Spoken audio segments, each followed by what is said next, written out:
Good morning, everyone, and welcome to our national webinar for the draft Northeast, Northwest, Southeast and Southwest Marine Plans consultation. My name is Rachel Brown. I may have met some of you before. I'm the Marine Planning Programme Manager here at the MMO. I'm joined today by three colleagues. We have Mel Nichols, who is a Senior Marine Planner, Ed Wright, a Marine Planner, and Natalie Jackson, another Marine Planner. We're going to be taking it in turns to present to you today, mainly so that you don't have to listen to me for the whole webinar. Just a couple of things to note before we start. Firstly, this webinar is being recorded. So if you have colleagues that have been unable to dial into the webinar, they will be able to watch it again on our gov.uk pages, and we will be informing everyone when we publish this. Secondly, this webinar is the first of a series of 5. The webinars are broadly the same in that we are discussing the consultation, a bit of background to planning, and how to use our consultation tool.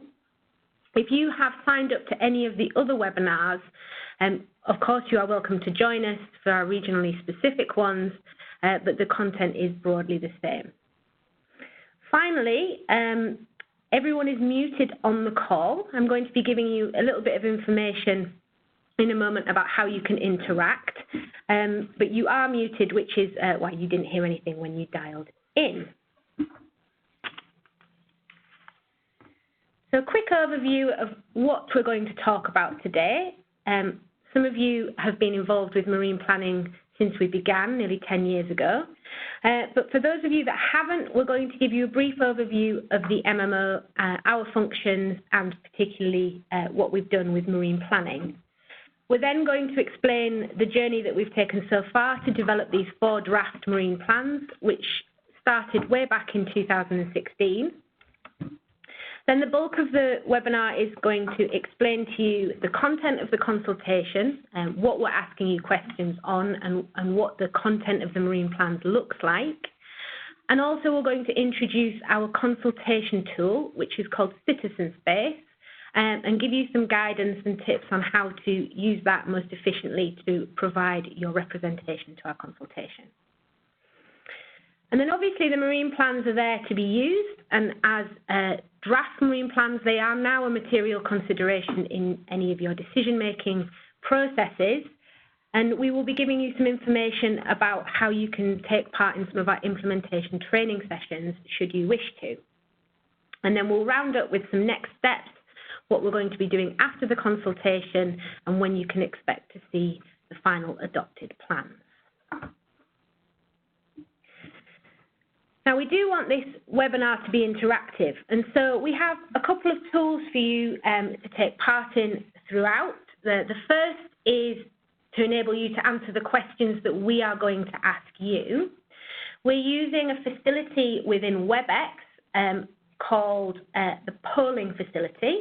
You should see your slides on the screen now with a screenshot of what that will look like.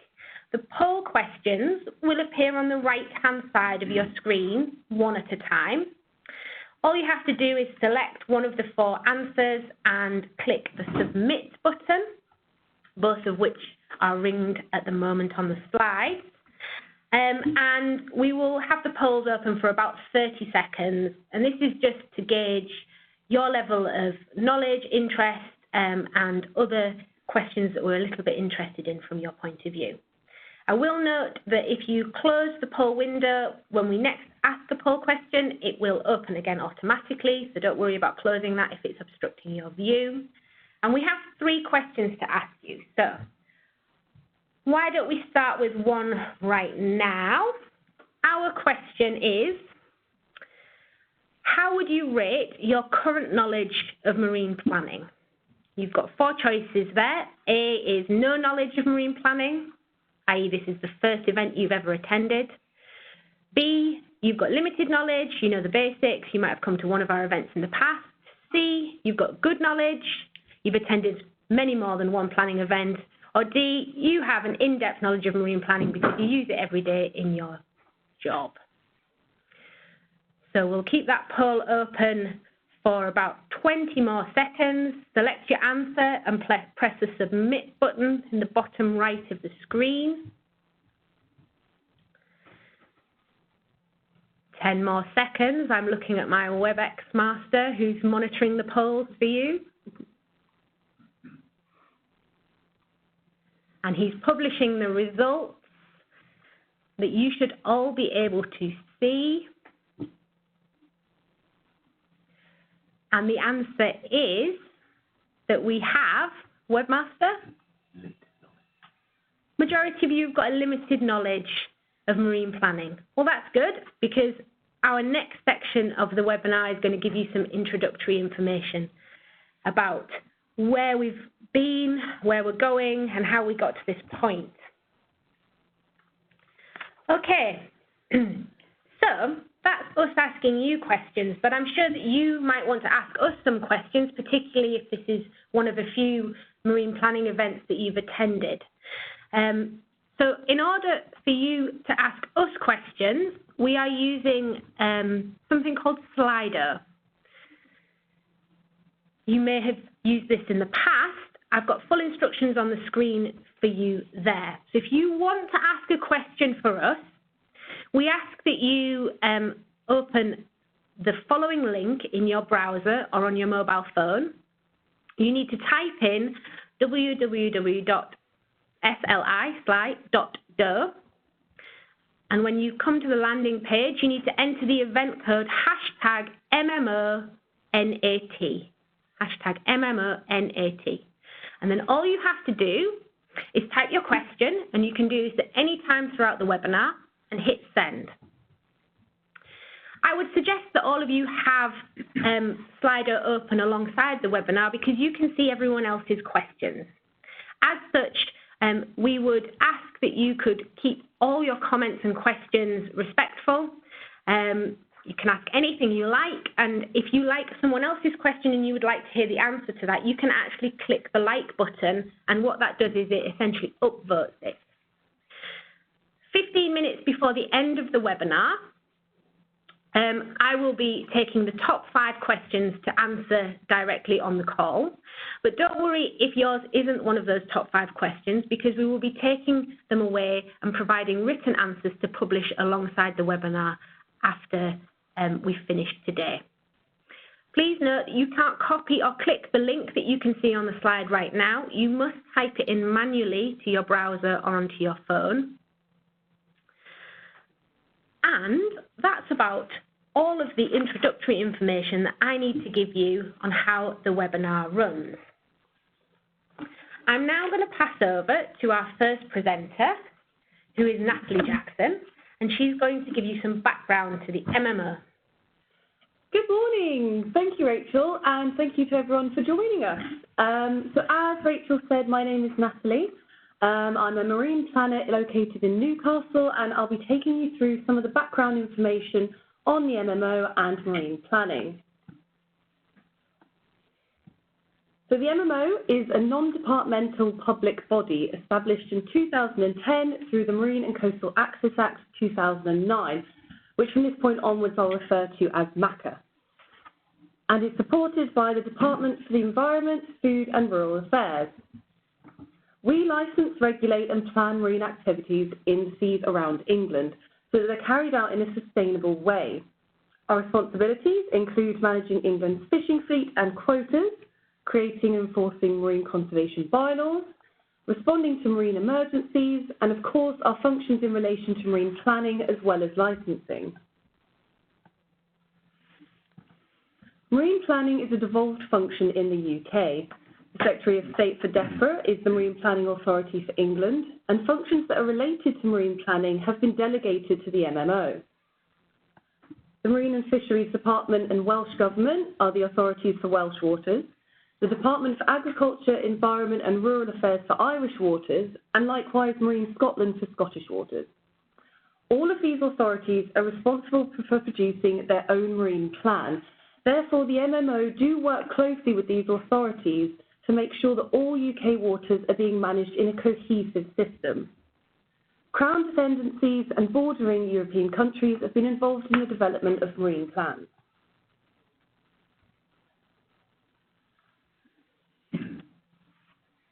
As you can see from the image here, England's marine areas are exceptionally busy with overlapping and sometimes competing environmental, economic and social interests.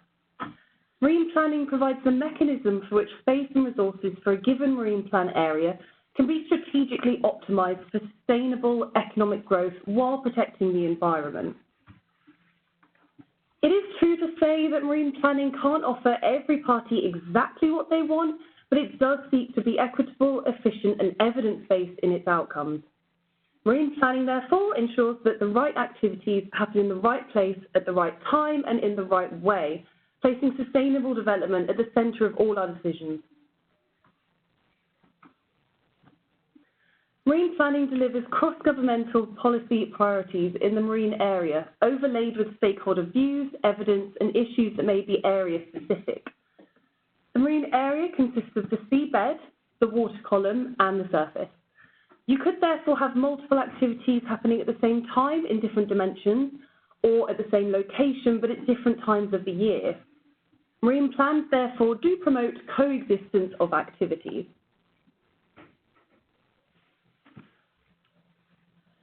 The Marine and Coastal Access Act I mentioned previously provides domestic legislative basis for the marine planning system. The Marine Policy Statement was adopted by all UK administrations in March 2011. This provides the policy framework for the preparation of all UK marine plans and contains a range of policy objectives and considerations which are used to inform decision-making in the absence of a marine plan. Marine plans translate the Marine Policy Statement into detailed policy and spatial guidance for each marine plan area. Marine plans for all English waters will be adopted by 2021. Section 58 specifically in MACA says that all public bodies making authorisation and enforcement decisions which affect or might affect the UK marine area must be made in accordance with the Marine Policy Statement and marine plans, or they must state their reason why not. All other decisions must be made with regard to the Marine Policy Statement and marine plans. For example, if a public or local authority reviews a plan. Thank you very much, Natalie. That was a brief run-through of the legislative background for marine planning here in the UK. It was also a good run-through of who the MMO are. What we do, our role is quite varied and broad. So you'll see the slide in front of you again about Slido. Do you have any questions about the previous presentation? Any questions about the MMO or about our functions in relation to marine planning, or indeed any questions about our work with devolved administrations and local authorities? As before, you will have to type in www.sly.do into a separate browser or onto your mobile device and enter the code #MMONAT. #MMONAT. Then just type your question. We've already got one in the bag there for me to answer, and hit send. If you like any of the questions that are appearing, do click the like button. And as I said before, the 5 questions with the most likes, about 15 minutes from the end, I will be answering. Okay, Slido will cease to be taking updates at about 11:15 this morning so that I'm able to look at a stable set of questions. So do get your questions in there. Okay. Here's another question for you.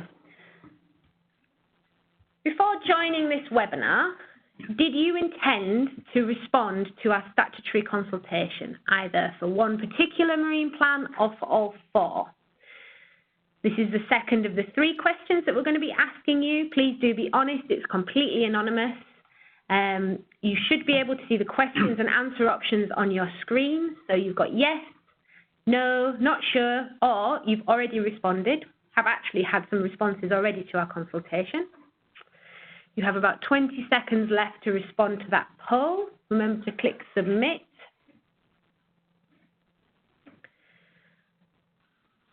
Ten seconds. 5 seconds. And you should just be seeing the results they're publishing now.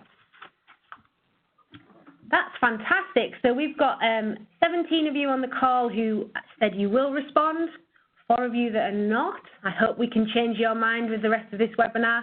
And 6 of you that are not sure, I would encourage those of you that are not sure to listen to the next 30 minutes and see if we can change your mind. There is huge benefit to you making a representation to our consultation. So, I'm going to pass over to our next presenter. This is Ed Wright, and he's going to talk to you about the journey so far to develop these 4 draft marine plans. Thanks, Rachel. Good morning, everyone. So I'm going to give you, there's 2 presentations actually. The first one is on the journey so far, so where did it all start and how did we get to this point?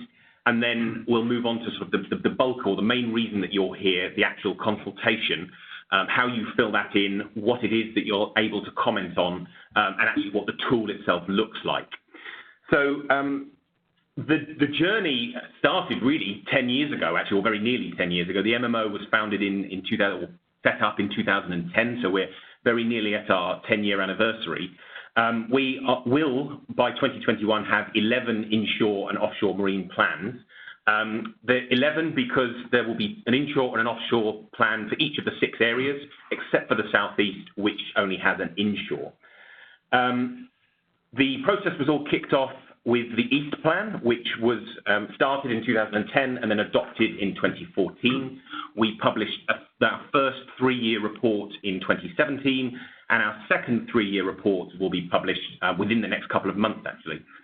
The South Plan was then adopted in 2018, which is our second plan, and the first 3-year report for that will obviously be published in 2021.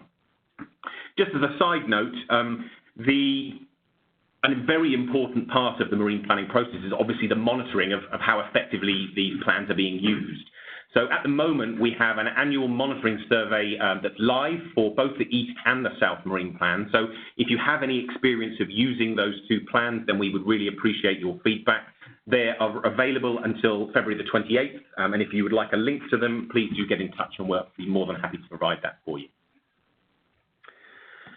So the reason that we're here today is obviously for the draft Northeast, Northwest, Southeast and Southwest marine plans, which will complete the set, if you like, and they are currently being consulted on. That started on the 14th of January and will run until the 6th of April, so still plenty of time for you to respond. I know, obviously, from the poll, none of you have done that yet, and I suspect that many of you were waiting for these webinars for a little bit of information. So if you have any questions, use Slido, and equally, if you have any questions later on, please do get in touch. That would be really useful. So this is our marine planning cycle. It shows all of the 11 stages of producing and monitoring a marine plan. Stakeholder engagement is integral to every phase of that, and these webinars are an important part of that. And I'll go on to, in a minute, just a bit more detail about the different stages that we've gone through so far. But everything kicks off with a statement of public participation, which is our commitment to stakeholder engagement, how, when, and why we'll engage. The 4 stages that are in the orange box there are the actual development of the plan itself. And then, as you can see, we're at stage 6 there, the public consultation on the draft plan. The remaining steps we'll come to briefly throughout the rest of the presentation as well. So in terms of the timeline, the statement of public participation for these 4 plans was published in June of 2016. We then asked you as stakeholders for issues and supporting evidence for each of the 4 plan areas. And then the remaining 3 years were broken down into what we called iterations, which was effectively our way of making sure that everything was checked at strategic points. So we would engage with you on the first products based on the issues and supporting evidence that you provided us. You could check what was going on, we could check how our progress was going, and then we could build on the work that we had done to produce iteration 3. Each iteration lasted about a year, and each one included a period of engagement with you, and I'm sure that many of you on this call have been involved in those. The Secretary of State approved the draft marine plans in December, so just recently, and we obviously went to consultation on the 14th of January. It says there to be confirmed for those last 2 steps, but we do have a fairly good idea of when they will be. The Secretary of State should be approving these sort of autumn, winter of this year, and then the 4 plans will be published no later than March of 2021. Just another quick reminder about Slido. If you've got any questions about anything that's come prior to this, please do ask them. Equally, if you've only just joined the call and you hadn't previously seen these instructions, you just need to enter that link into your browser or your mobile phone, enter the event code, and type your questions. Okay. So the bulk of this presentation is obviously about the consultation itself. So what I'm going to do now is go through what it is that you'll actually be able to comment on and a bit of a walkthrough of the actual tool that you'll use to do that. And again, if you have any questions as we go, please do use Slido to ask them. So the consultation on these draft plans is a statutory requirement of the Marine and Coastal Access Act. And now that the draft consultation has started, all of those 4 plans become a material consideration in all the decision-making processes. And just to reiterate, the consultation runs there until the 6th of April. So what is it that you're actually being consulted on? Well, the plans are made up of 2 documents, the first of which is the draft marine plans, which includes details of the vision, the objectives, and the policies. And you can see an image of one of the draft plans there. The second document is the technical annex, which goes into a little bit more detail about each of the policies and provides implementation guidance. And I'll talk a little bit more about those in a minute. You also have an opportunity to have a look at the draft sustainability appraisal, which considers the economic, social, and environmental impacts of each of the draft plans. And then finally, there's the appropriate assessment information report, which forms part of the Habitats Regulation Assessment. And the Habitat Regulation Assessments, they run parallel to the marine planning process and essentially ensures that we are conforming to the Conservation of Habitats and Species regulations and the Conservation of Offshore Marine Habitats and Species regulations, both of 2017. And essentially what they're doing is trying to assess whether the marine plans will have any adverse effects on the integrity of European sites, and then also recommend any mitigation measures to avoid any impacts that have been identified. So that's what those documents look like there on the right-hand side. So what exactly will you be looking at and consulted on? So just to give you a few screenshots so that you've got an idea of what you'll be seeing, the marine plan will give you an overview of the vision for each of those 4 marine plan areas. So the one that you can see on the screen there is for the northeast. These plans have a 20-year horizon, so this is really the vision is an aspirational look at what we want the marine plan or the area to look like if the marine plans are implemented effectively. Also within the marine plan is a list of objectives. That's the first page there of the objectives, so just 3 of them. There's quite a few more of them. But on the left-hand side, you've got the objective itself, and on the right-hand side, you've got detail outlining exactly how each of these objectives are relevant to each marine plan area. Again, the example here is the northeast, but there's obviously bespoke text for each of the 4 marine plan areas, depending on which one you're looking at.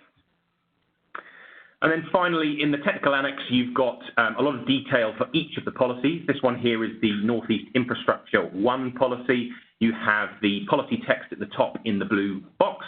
Underneath, you have the policy aim, and then you have detailed information about how those policies would be implemented. And the implementation guidance is broken up into 2 sections, that for proponents and that for decision makers, to try and make it as easy and usable as possible. So responding to the consultation. So as Rachel said at the beginning, we're using something called Citizen Space, which is an online tool, and this really is by far the best way for you to submit your responses. We will send out some links to some additional documents and obviously to the consultation after this webinar. So if you don't already have the links, we'll make sure that you do afterwards. But do follow the links once you're in the consultation. Familiarise yourself with the consultation questions before you start looking at the actual documents. They are linked, but it might be a little bit overwhelming for you to read through the entire document before you actually get to the questions. Review the draft supporting documents to facilitate understanding of the draft plan. So have a look at those supporting documents. Equally, have a look at Explore Marine Plans as well, which is a new tool that we've developed to replace the Marine Information System, which is an online tool to help you really interrogate the marine plan policies. We'll mention this a couple of times because it's quite important, that it's important that you consider the policies as a whole. You will at certain points be being asked to look at policies in isolation, but when the plans are implemented, that will never be the case. So you need to try to take into consideration both the supporting documents and the plans and the policies as a whole. And the last comment there is, at the end of the consultation, there was an opportunity for you to provide feedback. I'll talk a little bit later about some of the lessons we've learned from previous engagement we've done, and it's really useful for you to give us your feedback on exactly how the tool functioned and what might have made life a little bit easier for you, or equally, what worked really well. So the next little section is a bit of a walkthrough of the actual tool itself. So when you follow the link to the consultation, again, for simplicity, we've used the Northeast here, you'll come to this page. So you'll have the consultation contents and then some information about, or some initial guidance about how to complete the consultation. If you scroll down to the bottom, you'll then get a link at the top to the draft documents. So if you click on that, a dialog box will slide down and you'll get a link to all of the documents that you'll need for the consultation. Underneath that, the first section you'll need to complete is the About You, which just asks for a bit of personal information about you and your role, and you need to fill that in before you can complete the rest of it. Underneath that, you've got a link to some background information, which will again help you with submitting your response and to give you a bit of context. Underneath that is where you will be able to get a link to the vision and comment on it. And then underneath there, you'll start to see each of the different policy areas, the first one being infrastructure, and then it goes down to coexistence and aggregates. On the right-hand side, you've got some progress bars, which does what they say on the tin. It just gives you some progress on how you're going with the consultation. You'll notice that for infrastructure, there is 0 of 3 questions answered there. But if you look to the right of aggregates, it's 0 of 7. And that's because there are more aggregate policies than there are infrastructure. So you've got additional questions there. Once you click on one of the policies, again in this case Northeast Infrastructure 1, you'll get some questions. There'll be the same question for each of the policies, and this is an example here. So do you support the policy Northeast Infrastructure 1 and its aims? Yes, yes subject to changes, or no. Especially if you choose yes, subject to change, or no, it's essential that you provide us with additional information so that we can actually implement the change if that's what you're looking for. So there's a dialog box under there for you to put the added detail and give us some more information. I should also note that you might have noticed on the screenshot of the policies, all of the paragraphs are numbered to make it easier for you to actually reference specific sections of the plans and specific policies. So if you can refer to specific sections, that's going to make life a lot easier. So that's the question up there. Underneath, you'll notice a list of the other plan areas there.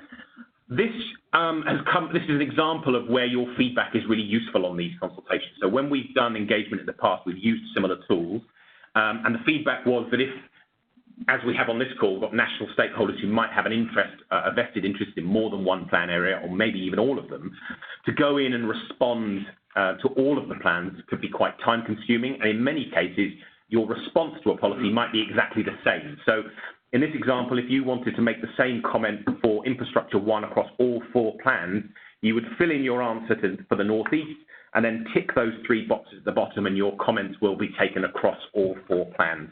So you don't need to go and do it 4 times.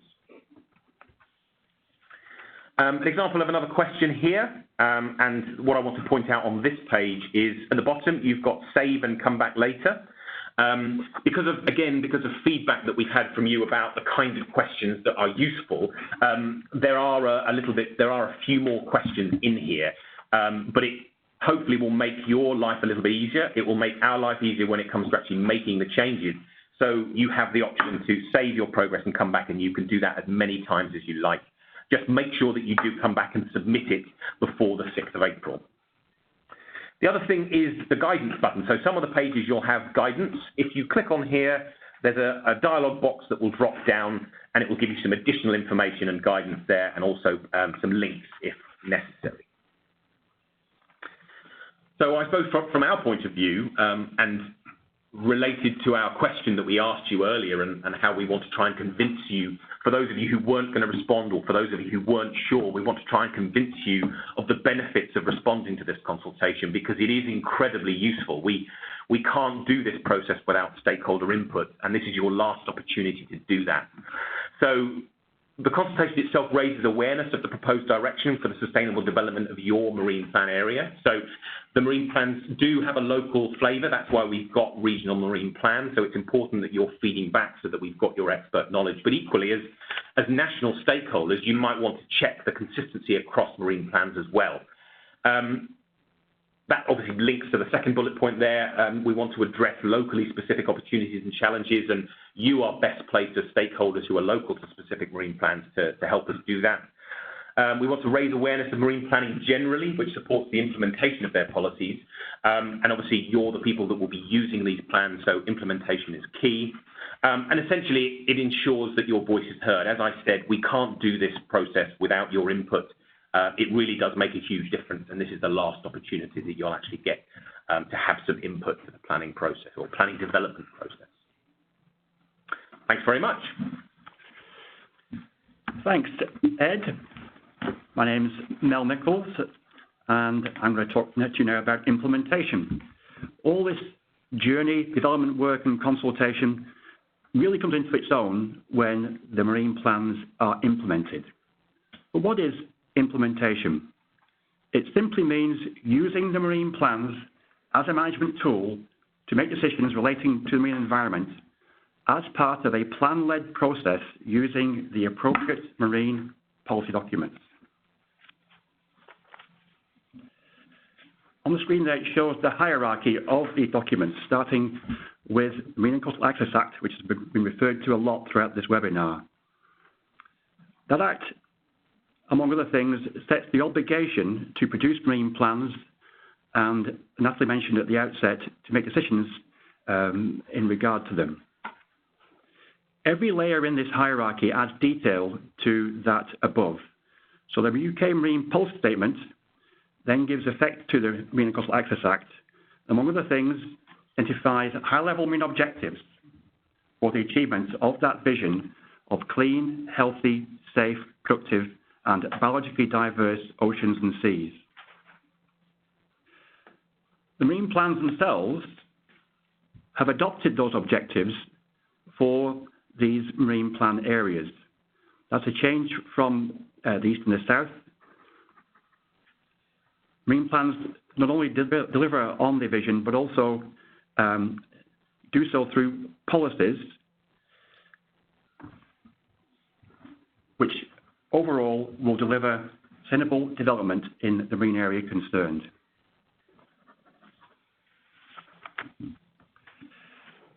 So the implementation of marine plans is principally through decisions made by public authorities. That includes ministers of the Crown, MMO itself, and ports. As Natalie mentioned at the outset, the majority of these decisions are authorization or enforcement. And for those decisions must be made in accordance with the marine plan concerned and the Marine Policy Statement, unless relevant considerations indicate otherwise. If an authority then is making a decision that's not in accordance with the marine plan and the MPS, they are required to state the reasons of why they have done so. For other decisions that are not authorization and enforcement decisions, the authority concerned must have regard to the marine plans in the MPS. A subtle difference in wording, but quite important to recognize those differences. I might also point out here the nationally significant infrastructure projects, such as large 100 megawatt plus offshore wind farms, themselves are decisions that the authority concerned must have regard to the marine plan. And that's because such large projects have their own national policy statements, which take preeminence over the marine plan. The heart of the plans then are the policies, and each policy, in simple terms, is a test of the proposal concerned. Questions against which proposals are tested, which have to be answered in order to assess how any proposal meets the vision and objectives of the marine plan. These policies variously either apply to the whole of the plan area, or perhaps just to the inshore or offshore area, or may even be spatially defined within the plan area, supported by maps within the plan. As I mentioned before, these marine plans aim to deliver sustainable development to the marine environment. But it's important to consider the plan as a whole when making decisions, as well as responding to the consultation. It's not wise to take any one element in isolation. Do consider the plans as a whole. Having implemented the plans, if it's done so successfully, we believe it will help to deliver sustainable social, economic, and environmental benefits across land and sea. They will help to shape the development of these areas both now and in the future. As we mentioned earlier, the vision for the plans have a 20-year time horizon. They try and strike a balance between local and national aspirations. This is really important for local communities to have their say on these plans to ensure the local voice is heard. Plans being successfully implemented will reduce the risk of legal challenge, which is important both to the proponents themselves and to the authorities making the decision. In doing so, it should save us all time and money and ensure a consistent approach to decisions. We also will use the implementation of the plans as part of our monitoring and review of the plans. We won't leave you alone with implementation. We have developed a range of implementation training sessions which we hope will aid your implementation of the marine plans. They're primarily aimed at decision makers, local authorities and port authorities. If you haven't already signed up for one, then do book a training session through us. Use the email address there, planning@marinemanagement.org.uk, or just get in contact with any local marine planner that you know of. Thank you very much, Mel. Obviously, the focus of today's webinar is about responding to the consultation, but if any of you are decision makers and would like to take part in those implementation training sessions, it is a way to get into more of the detail of the marine plans and how you use them. Okay, so let's see if we've done our job at all effectively. I'm going to ask you a final question in a poll. While I'm asking you this, I am also going to take the final questions from Slido to answer afterwards. So now you've listened to us and you know what the consultation looks like. Do you intend to respond to the consultation? You've got the same 4 choices. I doubt any of you will have responded in that short period of time we've been talking, but you never know. So yes, no, you're still not sure, or you've already responded. Once again, your answers are anonymous. We have about 20 seconds before the poll closes. Oh, we're looking furiously at the answers as they're coming in, scribbling down. We've got 10 seconds until the poll closes. Please do mark your answer, click submit. All right, 5 seconds to go. And we're going to publish the answer. Well, look, we've got 21 people saying that they're going to respond to our consultation. Only 1 of you's not. 6 of you are still not sure. I do urge you, if you are still not sure, to have a look at the consultation online and contact us if you want any further support in explaining how to respond. Okay, let's talk about the conclusion and next steps for you before I move on to the question and answers. Please do start considering the draft marine plans in your decision-making processes if you are a decision maker. As we have already said, they are now a material consideration. You can subscribe, if you're not already subscribed, to our newsletter and for our general updates by emailing us at planning@marinemanagement.org.uk. This will make sure that you are kept up to date with all of the exciting changes that are happening in the world of marine planning. Please do consider submitting a formal representation to the consultation. This is a really good opportunity to shape what the final adopted marine plans will look like. And also, please do start using our digital tool which supports the marine plans called Explore Marine Plans.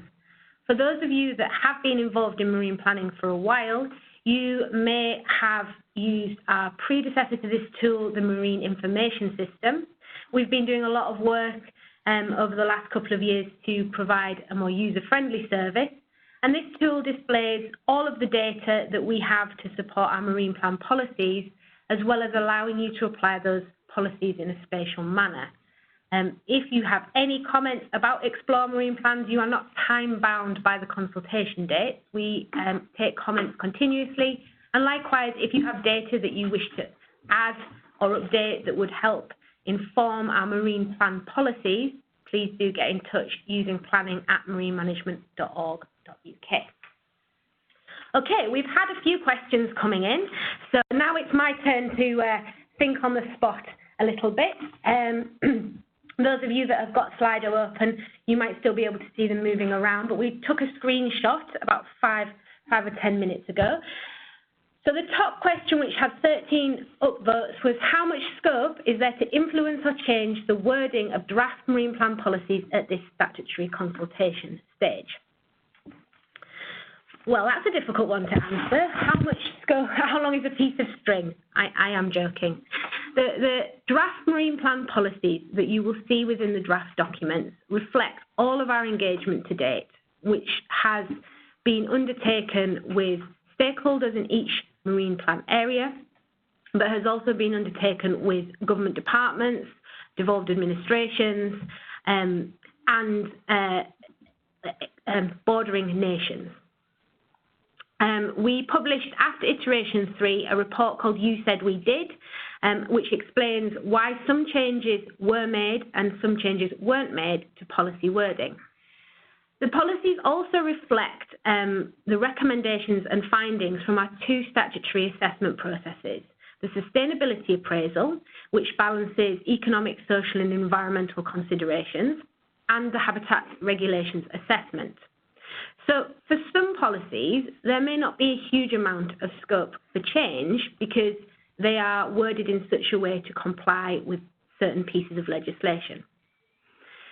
The policies also reflect current legislation and government policy positions, which I am sure, as most of you know, are in a period of flux in some instances. And so there is a suite of policies that may need to change.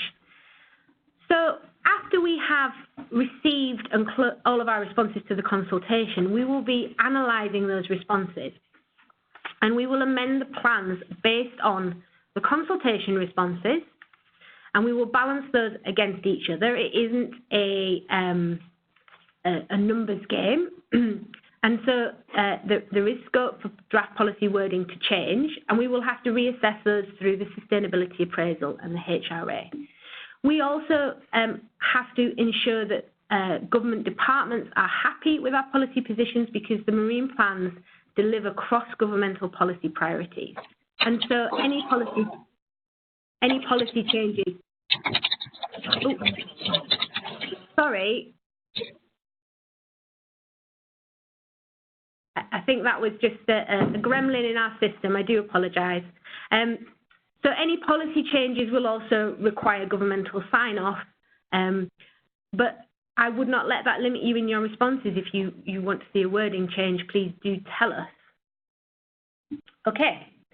The second question, which had 11 upvotes, is obviously your focus is offshore, in inverted commas, but how much will the policies or plans affect inland waters, such as estuaries and harbours? Well, our focus isn't offshore always. In fact, we have an overlap with terrestrial marine planning. So the marine planning system has been designed to work alongside and support land planning in accordance with the aspirations of the Marine Policy Statement. There is a geographic overlap between the marine plan boundaries and land use plan boundaries. So marine plans run up to mean high water springs, the mean high water mark, and land use plan boundaries run down to mean low water springs. What this does is help organisations work more effectively together and ensure that there's appropriate harmonisation of plans. So a good example in the North East is the marine plan actually takes effect all the way up to Newcastle, which is about 10 miles inland. In the South East marine plan area, the marine plan takes effect all the way into London, which we can all agree is not on the coast. So we run into estuaries, into harbour areas, and they become a statutory, well, they are now a statutory planning document. So whilst we've been developing the marine plans, we have done quite a lot of work looking at all of the local plans around the coast, and we have ensured that our policies reflect and complement those of land use planning. In addition, we've engaged with every local authority at some point during the plan development process, and through our implementation training sessions in the 4 inshore marine plan areas, which are ongoing right now, we will be engaging with port authorities also. So, the third question I have is, why is there no reference to nuclear in any of the draft marine plans or the vision? Well, we have general policies in the draft marine plans that cover our energy aspirations, and where there is a national policy statement in place that is the primary document for a particular industry, that would be where we would direct attention to. I do believe there is some reference to nuclear, particularly in the Northwest Marine Plan, but if you feel like it's missing from the vision and you want it included, by all means, send us your response. That might be one of the key things that you want to talk about. Bearing in mind that we have had departmental sign-off for the policies as well, so the approach that we've taken may not be right in your view, and that's fine. That's what the consultation is for, but was the best approach at the time. Fourth question, what about the intertidal zone? So I've given a little bit of information already about the overlap in the intertidal zone. DEFRA, the Department for Environment, Food and Rural Affairs, lead on something called the Coastal Concordat. I would urge you to Google that and have a look and see how you might use that if you are a decision maker in the intertidal zone. It's been developed with the Local Government Association and several other public authorities, including the MMOs, to promote integration between the various authorities that are required for a decision within the intertidal zone. And the fifth question, although I may have time to answer all of them today, we'll see. What alternatives are there to submitting comments other than the consultation portal, i.e. a separate written response? We receive somewhere in the region of 10,000 comments throughout the development of the 4 marine plans. And in the past, we have accepted written responses. And our experience of that is that not only does it take a long time for us to understand exactly what those written responses are trying to say, because they may not be in relation to our specific questions, but also that we don't necessarily reflect exactly what that written response is intending in our analysis, which is why we are using the government consultation tool to gather responses to this statutory consultation on the draft marine plans. If you are really struggling to use the consultation tool, please do get in touch with us at planning@marinemanagement.org.uk, and we can discuss a potential alternative. But my very strong steer is that I would like as many, if not all, responses to come in via the consultation tool to ensure that we have interpreted the responses in the correct manner and that we are able to amend the plans appropriately following the consultation. Okay, I've got a couple of minutes, so I'll run down a couple of the others. The next upvoted question was, does the consultation also include Explore Marine plans and the data within it? No, is a quick answer to that. We are not consulting on Explore Marine plans or the data. However, as I've already said, Explore Marine Plans is a tool to aid in decision making. So we will always accept comments on Explore Marine Plans and the data within it. We will also accept submissions of additional data. You are not time-bound through the consultation, and throughout the lifetime of the plan, we can update Explore Marine Plans as we go, as new information comes online, as better data comes online.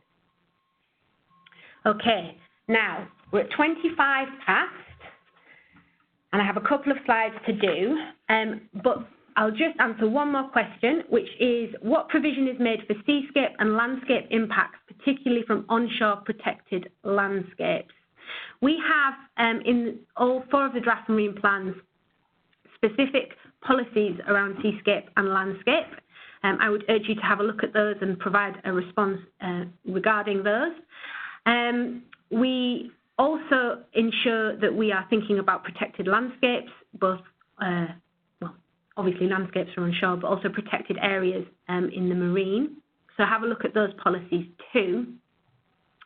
We have done, so you can look on Explore Marine Plans at the spatial data that underpins our seascape policies, and we have also been working quite hard to develop a methodology for decision makers to consider seascape more fully in their decision-making processes. So I would urge you to have a look at those as well. All are linked within the draft marine plans. You can Control F seascape, and it will bring that straight up to you in the PDF document. So we managed to get a little bit more than 5 questions answered.